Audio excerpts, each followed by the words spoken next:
Naglibog ko og pag-ayo, og asa ang maayo, kwarta ba o gugma?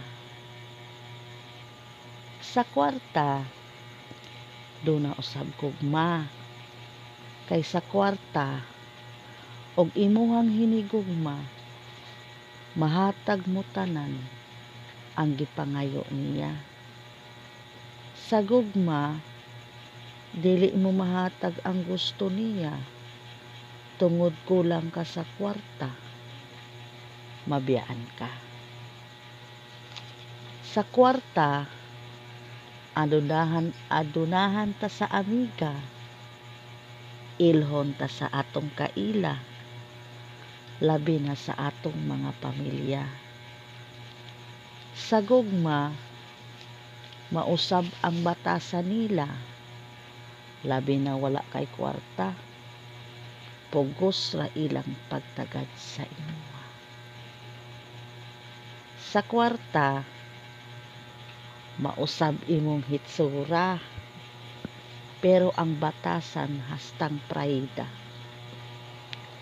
Sa gugma, dili ka mulantaw sa hitsura, kundi sa batasan mo nga maayo ka. Sa kwarta, walay duwa-duwa, basta makasala ka, mapriso ka.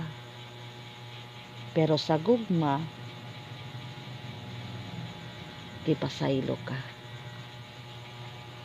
Sa kwarta, mobisita ka nila, duha-duhaan ka pang pasudlon ug pakanon.